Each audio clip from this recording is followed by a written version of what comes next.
Hi, I'm Meshal Malik and you're watching Indus Special. Now, as strides are made to make education more accessible, especially in low-income countries, there is a realization that across the developing world, there is a learning crisis. On today's show, we take a closer look at what is causing poor quality learning, despite the fact that a growing number of children are going to school. We also discuss what meaningful educational reforms can help students be better equipped for the future. Joining us for this discussion to Zainab Qureshi, who is the Learning and Educational Achievement in Pakistan School Senior Program Manager at Evidence for Policy Design. She oversees implementation of research on improving systems of education program in Pakistan. She joins us from Boston. Also joining us is Sabira Qureshi, who is an international development consultant and also runs the Pehli Kiran schools based out of Islamabad. She joins us from Washington, D.C. Thank you both for joining us and welcome to the show. Zainab, let me begin with you. Now, RISE, the organization you're also associated with, states that over 1 billion children are in school, and yet we are seeing a learning crisis. What do you make out of this? What are the reasons why so many children in school are still struggling to learn? I think part of the reason for why there is a learning crisis the world over is because, as you mentioned, such a large number of children are in school. Mass education is, in the history of humankind, still a relatively new phenomenon. And it's not just something that Pakistan or the developed world is struggling with. It is something the entire world, the developing world is struggling with. It's something the entire world, including developed and industrialized countries, have struggled with and continue to struggle with, right? So if there's something known as an international PISA test that just happened, that happens every 3 years, and the results for this year just came out. And in the United States of America, there's a lot of concern because the needle on sort of learning outcomes has not seemed to move. So it's a really tough problem. So Pakistan has about 47 million students in school, public and private. About 42% of those are in low-cost private schools. The rest are in public schools. That is a lot of kids to be able to cater to, and a lot of teachers who need to be teaching in a certain way or need to be experimenting with different ways of teaching to be able to improve student learning outcomes. It's a very difficult challenge. Right. And you're talking how there's a need to experiment with different forms of education here. Now, in this experimentation, of course, there are cases in which there isn't success, but those students miss out on it. How are policymakers to make sure that the policies they're implementing, the new curriculums they're bringing in place, don't in fact damage the future of these students? Look, that's a great question. And policy is a really hard thing to do, right? But at the end of the day, innovation happens with trial and error, and innovation happens when you encourage innovation, when you create systems that encourage innovation to happen. Even at a smaller scale, innovation cannot happen at scale, right? Once things work, that's when you scale them up. Now, the problem with places like Pakistan is that we have rather rigid systems that have not innovated in a really long time. And the challenge for policy is to be able to recognize that we are a huge country with a very diverse education system. And in my opinion, instead of talking more about uniformity, what we need to be talking about is a standard for quality and different paths on how to get to that standard of quality, even if, for one school or for one sort of area, that path looks different to what another school area is like. So at LEAPS, you mentioned, I help manage the LEAPS research program, and we've been doing research on education in Pakistan for the last 15 years. And what we've repeatedly found is that education is a system level issue, right? It's a systemic issue. And when you look at the education ecosystem of Pakistan, it is a huge system with multiple different kinds of players. There are parents and students and public schools and private schools and teachers and administrators and the government. And then there's financiers and a whole bunch of education intermediaries who create everything from textbooks to all sorts of educational products and services. And the thing is that in order for learning outcomes to improve and in order for quality to improve, that entire system needs to function well together in sync, right? And they need to be much fewer sort of frictions and obstacles in the way people interact. Right. Zainab, I take your point. And we're going to talk more about what policy reforms can be put in place in order to make sure that the outcomes are meaningful and they reach the targets that the governments, international organizations have set. But before that, I wanted to jump to Sabira and talk to her about this. Now, Sabira, you have a lot of experience in the development field. And as Zainab mentioned, a learning crisis is not just restricted to developing nations.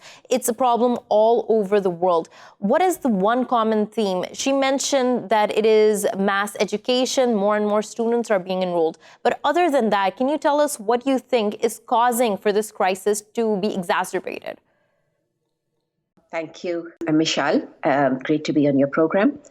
I'd like to take your question and apply it to our specific experience, which is working with students in community-based schools in Kachhi Abadis in Pakistan for the last 24 years.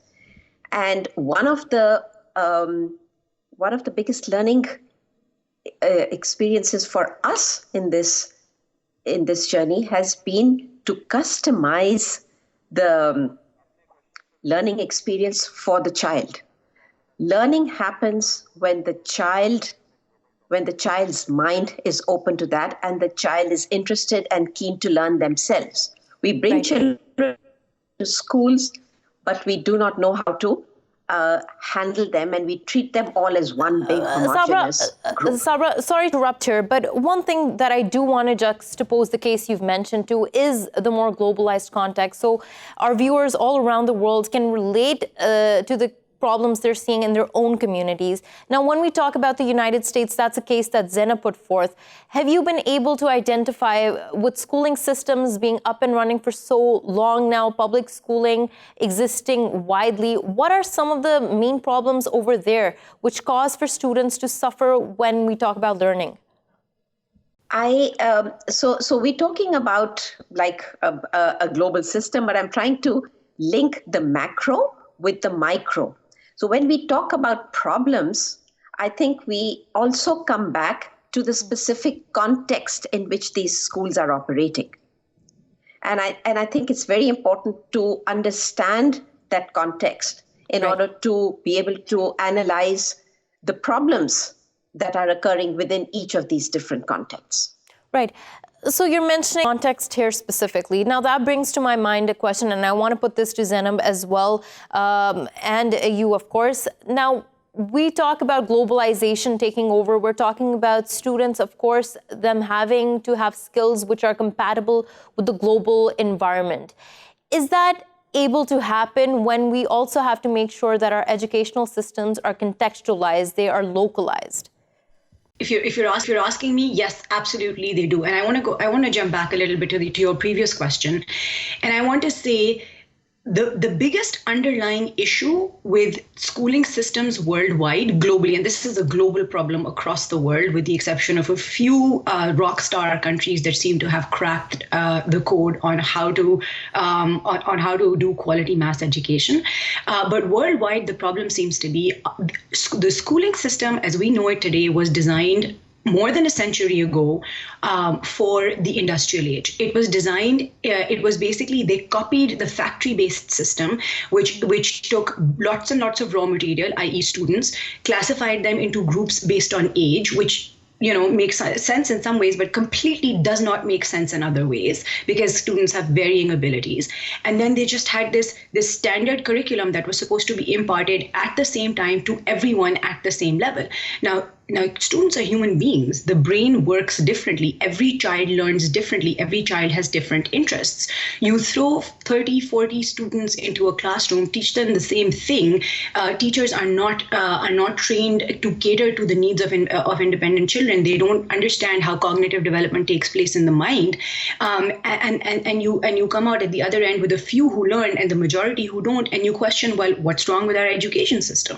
What's wrong with our education system is it's not meant to to foster independent thinking, and it's not meant to foster 21st century skills, which are the skills that you're talking about, right? Now, the global sort of education community has kind of agreed on a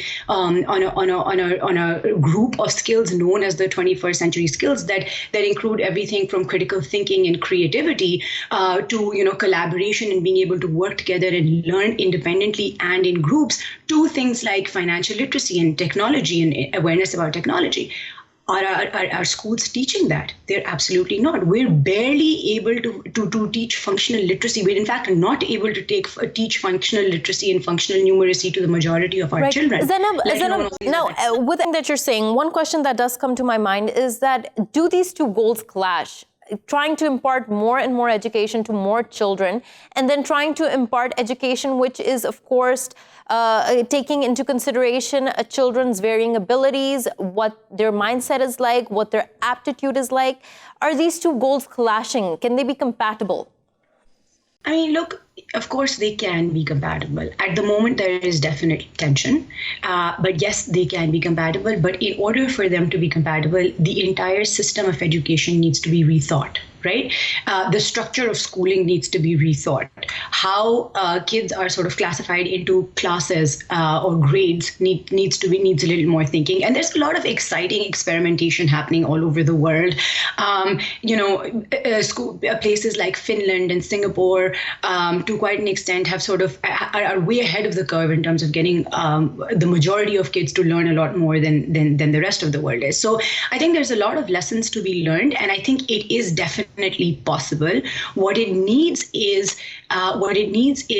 sort of the open-mindedness to be able to say, we are in crisis mode, and we are at a crossroads, and we do need to rethink how our systems function. And in order to do that, governments and policymakers need to be a lot more open to sort of experimentation and innovation, and allowing that space for schools to be able to innovate and experiment, instead of sort of clamping down and becoming more rigid and more tight. That is just going to end in disaster. Right. Sabira, as Zainab, that policymakers and schools need to be open to the idea of experimentation, trying to come up with new novel methods and trying to see what works, what doesn't work. But on the ground, what are the hindrances that prevent from governments and policymakers to actually do that? One of the biggest challenges we face at the operational level is teacher capacity. And in Pakistan specifically, but all over the world, the capacity of teachers is the biggest thing in delivering good education, quality education. And one of the ways that this teacher capacity, of course, in the traditional way of enhancing teacher capacity has been teacher training. And that also a very traditional form of teacher training. So I feel that teacher training needs to be completely overhauled. What teachers themselves learn is what they're going to pass on to their students. And of course, the biggest tool in our hands today to enhance that teacher capacity is technology, which is why increasingly schools all over the world are introducing things like tablets and other forms of technology to enhance both teacher capacity as well as student learning. Right. So let me ask you this. Now, as you mentioned, there are many innovations, especially in technology, which can help increase teacher capacity, also learning. Now, there is this, of course, conception or this notion that it is inevitable that in low-income countries, there will be low learning. Would you dispute that? Absolutely. Absolutely. Because at the end of the day, learning is between a child, a teacher, and a classroom environment. You can place that combination in any context, anywhere in the world. It is the interaction between the child, the learning tools, the classroom environment, and the teacher. You can create absolute brilliant systems of which can encourage what Zainab just talked about, the creative thinking, the critical thinking, all of those things. It's what you bring out in the child.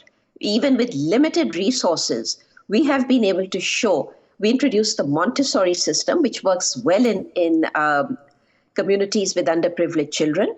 And we have shown that irrespective of the context, learning outcomes can be enhanced and improved with the correct environment that's created between child, teacher, and classroom. Right.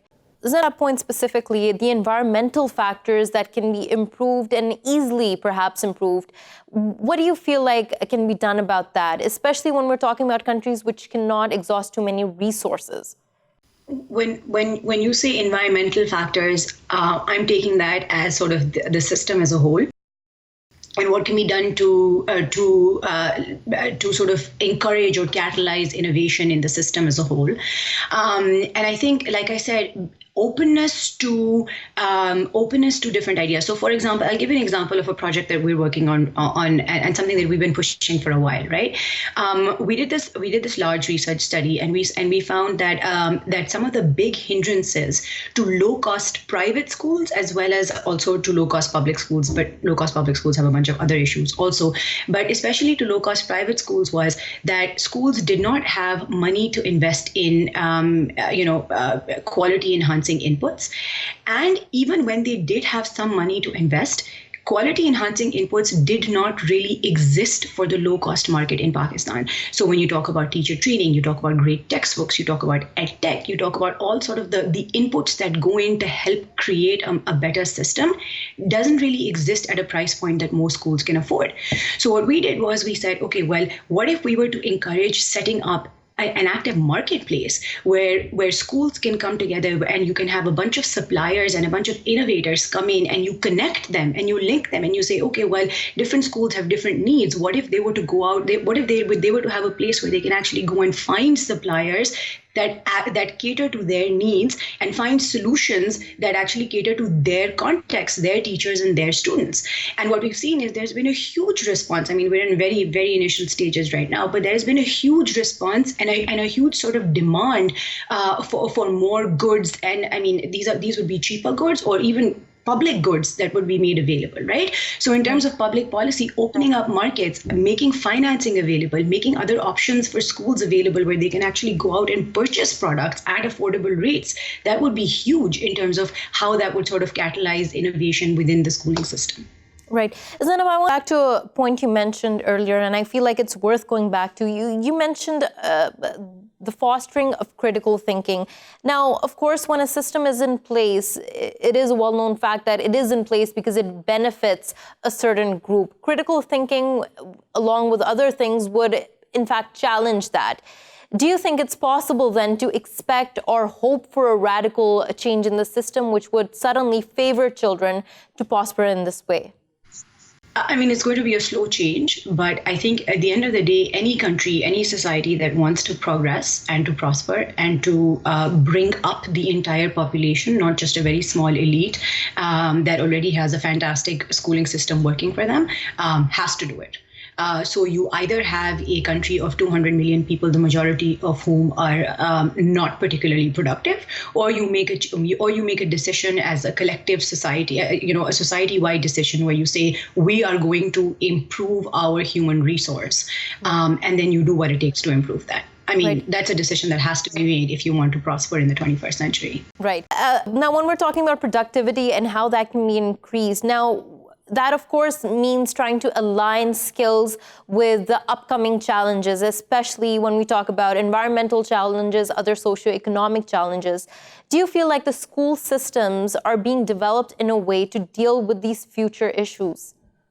I think there's a long way to go. They are trying, but there's a long way to go because we are moving into a world where we need much more of the generalist capacity rather than specialized capacity. And those generalist skills we've been talking about all along, Zainab has mentioned it several times. I think that our systems are still not inculcating the kind of overall learning and the flexibility that our children are going to need in the job market tomorrow. I think we still have a long way to go. We need to bring out that individual potential in a child rather than treating them as just one big block, a homogeneous block, which they are not. And I think we need more and more innovation on bringing out the individual potential in every child than we're seeing happening at the moment. Right. Zainab, one last question to you. Now, you've reiterated again and again that this is, of course, a global issue. Do you feel like there are some international measures that need to be taken in order to tackle this issue? I think there are, yes. So I think there is a lot of capacity for the international community to come together. I mean, of course, there have been international measures taken, right? I mean, that's what the Millennium Development Goals were. That's what the Sustainable Development Goals have been, and that's what they continue to be. And at the global level, there is an increasing push for, setting up global public goods and making things more available and making networks and opportunities more available for poorer countries that don't have as many resources. I think a lot more of that can happen. The RISE program that our team is a part of is a global program. We are the Pakistan country research team for it. There are other country research teams that are bringing up some really interesting things that are happening in different parts of the world. And that level of sharing what works where is, of course, very helpful for everyone, because then everyone benefits from evidence that is produced in different parts of the world. So I think more money needs to go into research. I think more money needs to go into creating global public goods and open-ware things. So, for example, in Pakistan, there's been a lot of aid that's come into Pakistan for education, right? There's been a lot of things that have been developed. There have been teacher manuals and guides and all sorts of resources that have been created. They're there now. They exist. Just open source them. Make them available for everyone in Pakistan to use. Make them available for everyone in the world to use. That would be really helpful for a lot of people, because content is still grossly lacking in a lot of developing countries. Right. On that, thank you so much, Zainab Qureshi, for joining us from Boston, and Sabira Qureshi for joining us from Washington, D.C. We're going to go for a short break, but when we return, we take a look at how schools and families can help children with learning disabilities. Stay with us.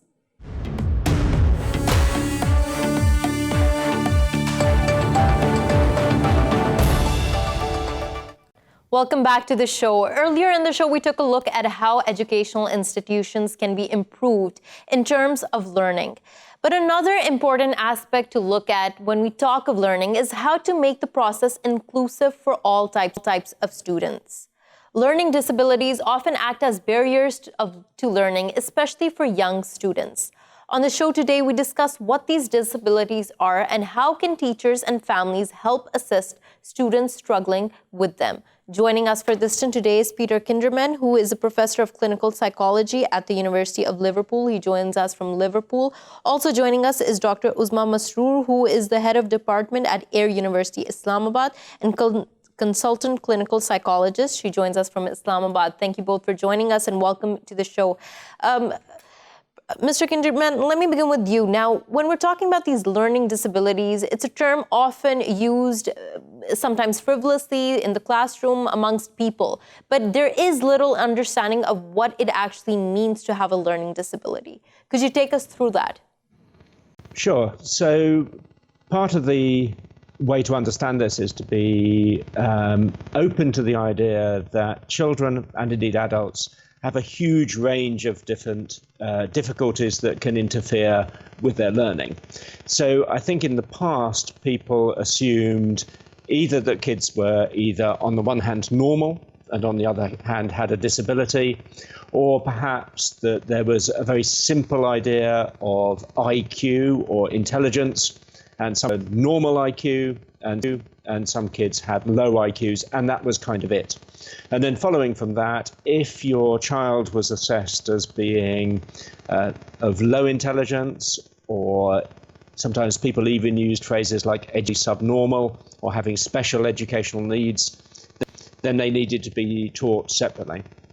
I think these days we understand that learning disabilities come in all shapes and sizes. So because the human brain works on what we call a modular fashion, so that different parts of the brain do different things. Some kids have difficulty with ordering and sequencing words. They're highly intelligent, but they have problems with the sequencing of verbal information. Some kids might have difficulties with mathematics, but be brilliant at reading and writing. Some kids might be brilliant at both reading and writing and mathematics, but have difficulty with orientating things in space. So they might be clumsy or even dyspraxic. They might have difficulties with hand-to-eye coordination. And that brings in another issue, which is physical disabilities. So if people have difficulty controlling their hands and arms or the movement of their eyes even, then this can interfere with learning. So I think when we're talking about how schools and parents can understand learning difficulties in children, but also how they can be more inclusive for their children, and I think it's wonderful that you started the show with that aim in mind. I think we have to take into account the whole range of things that can interfere with children's learning, rather than just thinking there's a group of kids called normal and a group of kids with learning disabilities, and that's the way the world should go. Right. And Mr. Khan, as you mentioned that, of course, in the process of trying to help and assist these students, teachers and families need to be aware of what is exactly happening. In this case, how can parents be aware and teachers identify when a student is struggling with a disability and whether they are just struggling with the content or the curriculum? Well, in some ways, I mean, that's quite a difficult question to answer, because often the analysis of a child's difficulties, the formulation, as a clinical psychologist would say it, or possibly a diagnosis from a more medical perspective, is a very complex thing. So you might get a child, for instance, who, I mean, the most simple issue that affects children's learning, well, there are two that occur very, very frequently in the classroom. The first is that for most schools in most countries, most of the time, the children are admitted on one day of the year. So in the UK, the school starts on the 1st of September each year. But in that school cohort, some of the children are exactly a year older than other children because their birthdays fall on, say, the 2nd of September. So that child will be very young. The child whose birthday is, say, the 31st of August, that child will be very old in the class. So right. The teacher dealing with 5-year-olds are dealing with children of very different abilities. Right. Now, if you then have a Mr. child Kinderman, on that point, stay with me, but I just want to jump quickly to Dr. Uzma and bring her into this conversation as well. Now, as Mr. Kinderman was stating, Dr. Uzma, that there is a difference, and of course there are groups of children, there are varying abilities. This is something that we were earlier talking about as well, how curriculums, how teaching needs to be more personalized for the individual. Do you see that happening? Do you see a rising trend in that, teachers moving towards that, trying to give special attention to each and every child? Yeah, thank you. Very well explained by Mr. Kinderman what actually learning disability is and how we can, face difficulties with respect to diagnosis and other things related to learning disabilities in a school setting.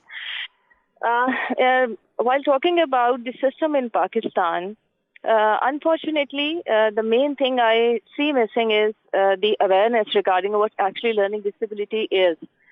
Because usually people label children once they are maybe delayed in their learning or they have difficulties in reproducing their, material, or they are slow in learning. So they usually label them as they might have learning disability. I think this is very unfortunate. So first of all, we need to learn what actually this problem is. So for that purpose, in Pakistan, what I have observed, the school systems, there is a government system, there is government and there is private systems. Both are running parallel to each other. I would say in different systems there is different, dealing with such problems with children. For example, and Dr. Uzma, as you're mentioning different types of school systems within Pakistan, trying to keep a global outlook for all of this, I do want to talk about the importance of teacher training, not just in Pakistan, but globally as well. How much stress is being put on teacher training, especially when we're talking about qualities such as empathy, being able to deal with psychological trauma of a child, being able to deal with children in different ways? I think recently there is a wave of this, I would say, awareness, because now teachers, they know there are a lot of advanced programs which are, more focusing on how to deal with children, their curriculum, their learning, even their behavior, their grooming and everything. I think people have started to look up this issue, and in most of the schools, I see teachers identifying issues with children. They are talking to their parents, and sometimes they are coming to a clinical psychologist for proper diagnosis. And then we have also introduced, there is a concept of maybe shadow teacher or remedial teacher. I mean, they are also, they have been brought into this scenario to help the children. So I think although there is, the understanding that is starting now, but even then we need to focus more on this area. And I think school systems advancing day by day could, adequately cater to this issue. Right. So this is my observation. Yeah. Right. Mr. Kinderman, coming back to you now, as we were talking about different students having different abilities, of course, one thing is to be understood when we're talking about learning disabilities. Is it that some students are more likely to develop them? Are there any any genetics that are involved in this, environmental factors which can lead to this? It's certainly. So, like I said, children have problems in learning for all sorts of reasons. And at one end of the spectrum, as Dr. Masroor was saying, there are children who have physical problems with the development of their brains for all sorts of reasons. So children who are born very premature, because in the womb, their bodies, their brains have not developed by the time of birth. Very premature babies can often grow up with difficulties with learning, with reading, writing, and so forth. There are quite a large number of quite rare genetic abnormalities that can lead to very difficult problems with the development of the brain. If children are deprived of oxygen during birth, so if the birth is very long and protracted and difficult and the baby is starved of oxygen during birth, then that can have a problem. Very severe malnutrition, difficulties during the early years of life, even physical illnesses for the babies can impact on their brain. Meningitis and other illnesses, even influenza, can affect the development of the brain. So there are lots of reasons why children can have physical insults to their brains that can affect their learning. And I think it's also important, again, to recognize that when there are those physical medical reasons why children have learning disabilities. Again, I think it's important as we develop our education systems to think about how those children can be supported in education rather than simply identified as having a disability and then shunted off to another system. So I absolutely wouldn't disagree that we need to go through careful diagnosis of children who have physical disabilities, children who have problems with the physical development of their brains, children who have difficulties with learning for other reasons, including emotional reasons, and often, of course, that all combines. So you get children who are born premature, who have physical disabilities, they also have difficulties with the development of the brain, they have problems fitting into the general atmosphere of the classroom. Right. Yeah, Mr. Kinderman, you mentioned a point, and I want to come back to it, which is how to make the educational system as a whole more inclusive for children who are struggling. That's a very important point. But before that, I just want to talk to Dr. Uzma about how important early intervention is when we talk about learning disabilities, children who are struggling with school. Can that be the key to helping children optimize their potential later on in life if it's catched on early on? Yeah, definitely. It is crucially important to identify such issues in early years of their, education, because early identification and then early intervention would definitely help a lot. Although there are different, again, it has already been mentioned, there are different reasons, etiological factors which are related to the development of learning disabilities. But in most of the cases, there are solutions which can be offered to a child for their higher grades to, better academic achievement. So I think there are different indicators that could be observed in early years of their, for example, the pattern of learning can be identified. And then you might observe other signs which are not, the child is not catching up, the difficulties with memories. I think persistent problems could be identified quite early. So Right. I think intervention plan that might include maybe individual attention, although it is very difficult to give individual attention to every child. But I think during early years, we can do that very well. So identification early could help a child to, struggle through his academic life. Right. So, Mr. Kinderman, as Dr. Uzma said, that attention, giving children attention is one of the main key factors, the key ways in how this can be dealt with. That's something that was also talked about earlier with our panelists, how trying to deal with children at an individual level is, of course, very helpful and productive. But I do want to get your take on what other ways can the educational system as a whole become more inclusive for children who are struggling? What are some of the policies that can be implemented? Well, I think the two issues, the issue of individual attention and policy come together. So if the high level policy of the nation or the region of the education system is to identify children with learning disabilities and move them to different schools, then you'll have a different policy. What I would advocate is that we have systems whereby, first of all, we recognize that in our societies, there are people with all sorts of disabilities and needs, and in all walks of life, whether that's in education, in journalism, or in the school system, we should go in with the principle that everybody in the community works together. Then you have to identify within the school, what is it that we can do to make sure that the children with more challenging learning disabilities can stay in the classroom. And then, yes, it means individual attention. So it means drawing up individualized learning plans for all of the children. And instead of saying that there are maybe 30 children in a classroom and one teacher, and therefore if you can't keep up with the class curriculum, you're going to have to be sent to a different school. It means investing in saying that for the children in your class who have particular needs, there will be additional staff coming in to give individual support to those children. And of course, that looks like it's expensive because it looks as if the school has to employ additional teachers to cope with the needs of those particular children. But of course, the saving is that you're not building additional and different schools. You're building a more inclusive society. Those children won't need that individual attention all of the time. And the benefits of that will manifest at every level. Mr. Kinderman, sorry to cut you off there, but since we're running short on time, I take your point there, and it's very essential that the benefits in this case of making your system more inclusive, of course, outweigh the cost, and that's what the focus needs to be. Thank you so much, Mr. Peter Kinderman, for joining us from Liverpool, and Dr. Uzma Masroor for joining us from Islamabad.